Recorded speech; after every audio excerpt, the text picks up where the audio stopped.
उत्तराखंड के जोशीमठ में भूधसाव त्रासदी के 1 महीने बाद भी स्थायी पुनर्वास और विस्थापन न होने और एनटीपीसी परियोजना समेत हेलंग मारवाड़ी बाईपास को बंद करने पर कोई फैसला न होने से नाराज हजारों लोगों ने विरोध प्रदर्शन किया। प्रदर्शन में बड़ी संख्या में महिलाओं ने भाग लिया। हजारों लोगों ने नगर में मार्च निकालते हुए सरकार के खिलाफ जमकर विरोध प्रदर्शन किया। जोशीमठ बचाओ संघर्ष समिति के संयोजक अतुल सती ने जनसभा को संबोधित करते हुए कहा, ये सरकार अभी तक भूधसाव की चपेट में आए घर मकानों का आकलन तक नहीं कर सकी है। मकान ध्वस्त किए जा रहे हैं, लेकिन ये नहीं बताया जा रहा कि मुआवजा कितना देंगे। पिथौरागढ़ में खेल निदेशालय उत्तराखंड के सौजन्य और पिथौरागढ़ फुटबॉल संघ के समन्वय में राज्य स्तरीय आमंत्रण फुटबॉल प्रतियोगिता का आयोजन 31 जनवरी से 3 फरवरी तक किया जाना है। श्री सुरेंद्र सिंह वाल्दिया स्पोर्ट्स स्टेडियम पिथौरागढ़ में आयोजित होने वाली इस प्रतियोगिता में अंडर 19 बालक वर्ग की फुटबॉल टीम का चयन 30 जनवरी को सुबह 8 बजे किया जाएगा। चयन ट्रायल्स में प्रतिभाग करने के लिए जन्म प्रमाण पत्र, आधार कार्ड और हाई स्कूल के प्रमाण पत्र की कॉपी लाना अनिवार्य है। खेल निदेशालय उत्तराखंड देहरादून के सौजन्य से व जिला प्रशासन के मार्गदर्शन में इस बार जिला खेल कार्यालय पिथौरागढ़ को अंडर 19 फुटबॉल की मेज़बानी मिली है और इसमें 11 टीमें प्रतिभाग करने जा रही है, जिसका आयोजन 31 जनवरी 2023 से 4 दिवसीय प्रतियोगिता का आयोजन किया जाएगा, जिसमें हमारे 11 टीमों को हम पिथौरागढ़ से जो भी राज्य स्तर की टीम प्रतिभाग करेगी पिथौरागढ़ में, उसको रहने, खाने और आने जाने का पूरा व्यय किया जाएगा। 9 सालों के लंबे इंतजार के बाद आखिरकार चारों धामों की रक्षक मां धारी देवी अपने मूल स्थान पर विराजमान हो गई है। 2013 में जल विद्युत परियोजना द्वारा मंदिर को अपलिफ्ट किए जाने के बाद से ही मां धारी यहां अस्थायी मंदिर में निवास कर रही थी। शनिवार को विधि विधान के साथ मां को नए मंदिर में शिफ्ट किया गया है। वहीं इस दौरान कैबिनेट मंत्री धन सिंह रावत भी मौजूद रहे। इस दौरान पूजन हवन के साथ मंदिर परिसर में भंडारे का भी आयोजन किया गया। स्थिर लग्न में 8:10 पर हमने मां को अपने इस नए स्थान पर मंत्रोच्चार द्वारा मां को अपने स्थान पर रखा। पुजारी लोग पूजा करते रहे। बाहर से हमारे आए हुए वेद पाठी ब्राह्मण मंत्रोच्चार करते रहे।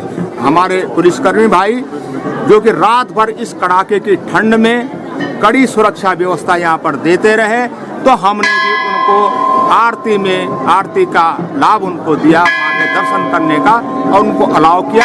तत्पश्चात फिर भक्तों के लिए हमने उनका दरवाजा खोल दिया और अब विधि विधान से मां यहाँ पर बैठी हैं। अब हमारी मां से सिर्फ यही प्रार्थना है कि मां भक्तों का कल्याण करे, हमारे राष्ट्र का कल्याण हो, हमारे प्रदेश का कल्याण हो, हमारे स्थानीय निवासियों का कल्याण हो। और ये मां कुछ भी हमसे कुछ गलती हो गई हो तो उनको आप क्षमा करना और इस दिव्य और भव्य स्थान से अपने भक्तों पर कृपा बनाए रखें। पहले तो मैं आपका धन्यवाद करता हूं और धन्यवाद करता हूं आपके सभी चैनल्स का।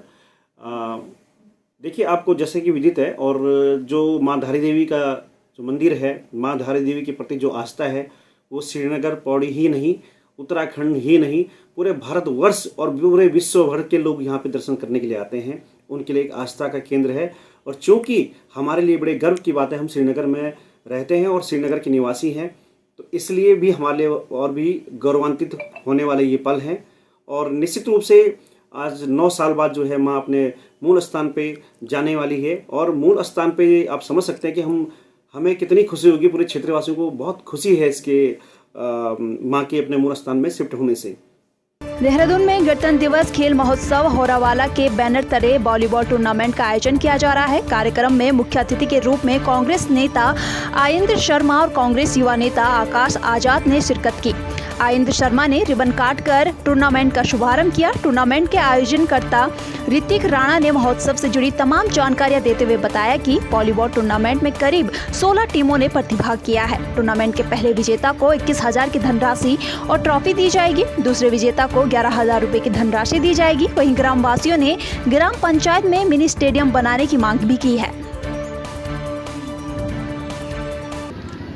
हमारी क्षेत्र में प्रथम बार हमने गणतंत्र दिवस खेल महोत्सव वॉलीबॉल टूर्नामेंट का आयोजन किया है और उत्तराखंड सरकार की बात करें तो 50-50% बोल सकते हैं। बाकी हम प्रशासन से सहायता चाहेंगे कि राजीव गांधी खेल मैदान होरावाला को अपना समर्थन दें ताकि हम यहाँ पर बड़े से बड़े आयोजन कर सकें। और आपसे निवेदन है कि युवा साथी होरावाला सभी की सहायता करें इस राजीव गांधी खेल मैदान को सक्सेसफुल बनाने के लिए। जिस तरीके से ग्रामीण क्षेत्रों में खेल का आयोजन किया जा रहा है वो बहुत ही अच्छा सराहनीय काम है और युवा जिस तरीके से इसमें भाग ले रहे हैं छोटे से गांव में, तो ये बहुत बड़ी बात है कि यहाँ हज़ारों की संख्या में ग्रामीण इकट्ठे हैं। हमारे बुजुर्ग भी हैं, हमारी माताएं बहनें भी हैं, युवा जो है लड़कियाँ भी हैं। तो ये खेल के प्रति रुचि बताता है कि भारत किस तरीके से आगे बढ़ रहा है खेलों में। आज ये वॉलीबॉल का आयोजन किया गया, यहाँ के आयोजन समिति है, हमारे रमेश जी हैं, जितेंद्र जी हैं, हरीश जी हैं और यहाँ अनेक ऐसे कुकरेती जी हैं, अनेक ऐसे साथी हैं जो युवाओं के लिए आगे बढ़ा रहे हैं। तो निश्चित ही ये अच्छा सराहनीय काम है। इसके लिए समाज के सभी वर्गों को बहुत उनका उत्साहवर्धन करना चाहिए। 27 जनवरी 2023 को देहरादून में OBGY ने रेड क्लिफ लैब के साथ जेनिटल ट्यूबरक्लोसिस पर सेमिनार का आयोजन किया। कार्यक्रम में डॉक्टर अशोक रतन मुख्य अतिथि के तौर पर पहुंचे और उन्होंने लैब डायग्नोसिस और जेनिटल ट्यूबरक्लोसिस पर चर्चा की। देहरादून OBGY की प्रेसिडेंट डॉक्टर आरती लुथरा ने मीटिंग में सबका स्वागत किया और जेनिटल ट्यूबरक्लोसिस पर अपनी राय रखी। कार्यक्रम में IMA president doctor Sanjay Upreti, IMA secretary doctor Ankit समेत कई लोग मौजूद रहे।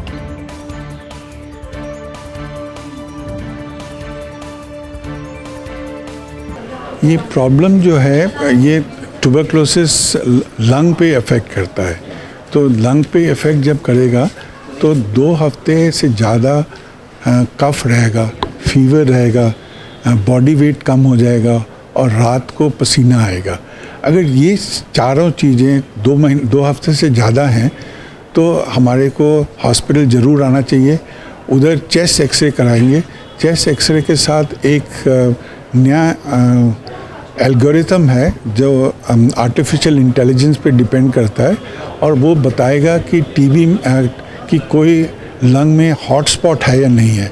अगर हॉटस्पॉट है तो हमारे को मॉलिक्यूलर मेथड से डिटेक्ट करना चाहिए कि टीबी है या नहीं है और शाम तक नेक्स्ट डे वही शाम या नेक्स्ट डे तक पता चल जाएगा कि टीबी है।